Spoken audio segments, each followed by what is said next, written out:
Hey, how's it going, universe? Welcome to another episode of Shaun talking to this camera by himself in a room.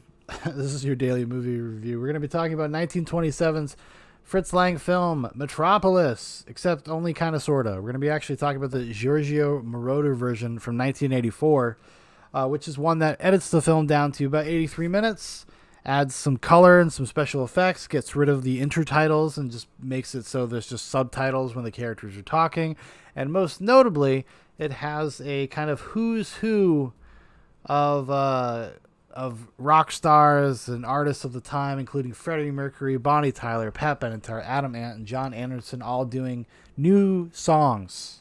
New songs. Giorgio Moroder was an Italian music producer and composer, so that's kind of what he did, and he commissioned a bunch of music and songs for this version.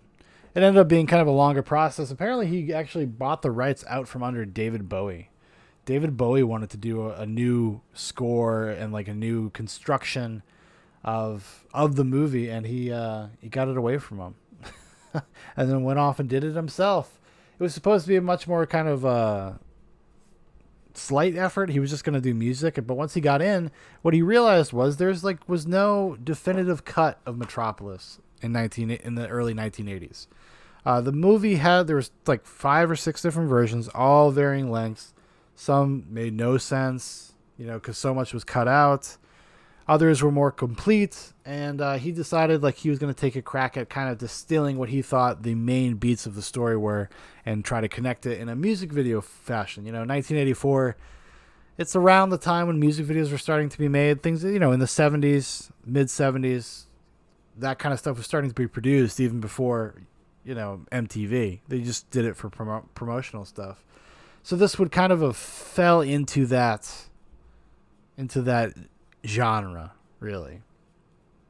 Now, I have seen Metropolis. I've never seen the complete Metropolis, which is like the almost 3-hour version. I've only seen the 2-hour version that they did in 2001. And up until that point, that was the most complete version you could see. And then in 2010, they released the complete Metropolis. Well, I've always liked Metropolis. Just because of its style, its German expressionism, Art Deco kind of stylings. Also, the fantastic special effects. They're even kind of captivating even to this day. They just have a very unique look to them that kind of transcends time and transcends the time it was made. You don't really look at Metropolis and say like, oh well, it's good for 1927. No, it feels very deliberate. It feels stylized in a way that's held up very well. And I had never seen this version though. I'd always been curious about it. I always heard about it, and I was like, man, got a Fritz Lang film festival going on at the house right now. Might as well just dip into this. And I thought maybe my kid, because of the music, like maybe he would be kind of into it. And he kind of was a little bit. He even like started doing a little dance to one of the Freddie Mercury songs, which was funny. But I think overall, the music is pretty bad for the most part. I don't think there's really any memorable song from it. No real toe tappers.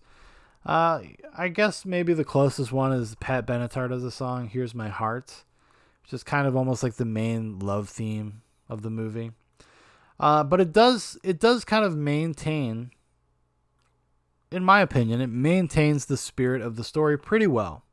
Because it's a story that has a lot of different layers. It's about classism, it's about technology, it's about love, it's about scientific responsibility, all the things that Fritz Lang liked to talk about at the time. The control of the state and who's watching the watchers, that kind of stuff, and how technology can be used to kind of augment the spirit of man, how it can be manipulated by a piece of technology. And it's even in this version, even with all the shitty music and the bad color tints, they don't completely colorize the whole movie or anything, but they tint certain things. Like you'll see something bubbling or whatever, some kind of electricity thing, and they'll tint it green or pink or whatever. And it's just kind of stupid. I don't really understand the point of it, to be frank with you. I wish it didn't do that. I wish it just was even with the soundtrack and everything, it just doesn't play. Like, it's clear that not enough thought was put into the score to match the material. It just feels like bad pop songs from the 80s put over Metropolis. And I know, I'm sure if I could probably listen to the lyrics, and I'm sure there's some sort of deep meaning behind it all. Sure, there's very specific lines that line up with what's going on in the movie, but while you're watching it, it does not matter. It's just distracting. And it's distracting from some fantastic performances. Who the hell's the woman? Who's that lady? Brigitte Helm. Brigitte Helm, who plays the love interest, and then she plays the machine, the robot. She is fantastic. She's got a little sinister nature in there. I love it. I love when she becomes the machine and she goes down into like the underground where all the workers live and work, and she's like there to like manipulate them and be evil and to get them to like get into hedonism in a way to serve, like to make them slaves. It's really compelling performance, honestly. It's one of my favorite of the era for sure. Maybe one of my favorites of all time.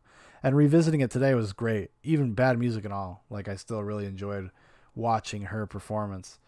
If you've never seen Metropolis, do not watch it this way.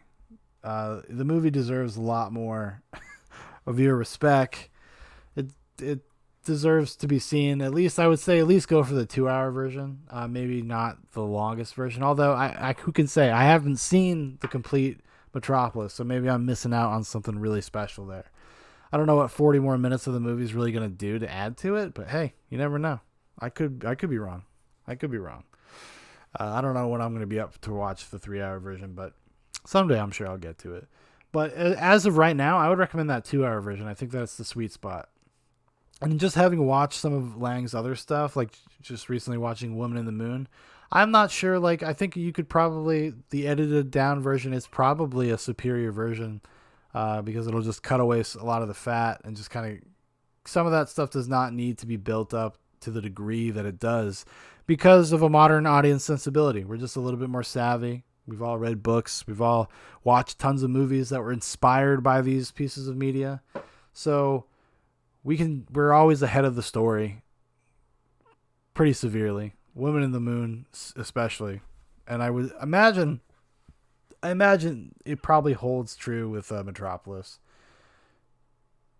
Although just being able to hang out in that world and see the art design and stuff, it might be worth it just for that. Just to see, like, you know, the things that they did. Those beautiful sets. I mean, those sets are so gorgeous. And some of that technical work. Really, some of that stuff, I mean, like, the whole, like, Frankenstein, it's alive type scene that's in Metropolis is fucking awesome. It's kind of a marvel. Even now, even today, even watching the shitty Moroder version here, it's something to be seen. It's something to be appreciated and respected. I really enjoyed it. My kid enjoyed it too. He enjoyed that part. That's kind of a cool thing watching some of these silent film movies with like a 3-year-old, is that how much of the story is so clearly communicated without, you know, the need for direct dialogue. I mean, there's the intertitles or there's subtitles sometimes. And that stuff obviously will give you more information, but you can get the kind of gist of what's going on just by kind of the performances. It's a kind of a stylized performance. It's very stage acty. It's like a lot of broad movements, and you know what's going on just by the physicality and people's kind of a little bit over the top performances that they give for the camera. The Moroder version, even though it is like it's 83 minutes long, it's part of that is because, not necessarily because they cut a ton of stuff out. What they did is it plays at a faster frame rate. And they got rid of the intertitles and they added, like I said, they added subtitles. So the movie is actually just plays faster than if you watch the traditional version. So it does actually contain, even though they edited down stuff, it does actually contain like the bulk, I think, of what would come out a few years after, which was like I think it was like 107-minute long version. So it's probably about the same version as that one. And that was the version for a long time. That was the version that you would buy if you went to like Dollar Tree or Walgreens. They would have like a rack of DVDs, Metropolis was always in there. It always was, and you could get it for like $5. I think I even owned it and never watched it, to be honest with you. I probably owned that like 100-minute version. That would have been the one that you would have bought from the German Film Institute, the German Archive or whatever. That was the most widely available version for a long time, and you could get it for peanuts. Now, you kind of gotta pay. You gotta pay for Metropolis. Not too much though. If you go to Kino Lorber's website, actually, I think you could pick up the complete Metropolis for like $16 right now. I was tempted. I almost did it the other day, but I gotta slow the fuck down. I gotta slow down on this buying movie crap. Stuff's getting out of hand, you know. I'm surrounded. Anyways, I think that's gonna do it for me today, everybody. So thanks for watching. Thanks for listening. If you'd like to know more about Zoobox, leave. No, wait, I got it backwards. There's a bunch of links in the description for our Facebook, for our Instagram, for my personal Twitter. Also, if you'd like to leave a comment, if you'd like to give a recommendation for one of these daily videos, or maybe even something for Zoobox Goes to the Movies, The Big Show. Like I said, leave a comment. It'd be good. Or leave a comment anyways. Just like wave. Say hi. Feed that algorithm.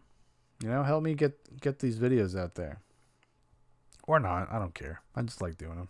I got nothing to do. It's fucking 12 o'clock at night. I'm bored. Insomnia. Wild times. All right, everybody. You have a good one.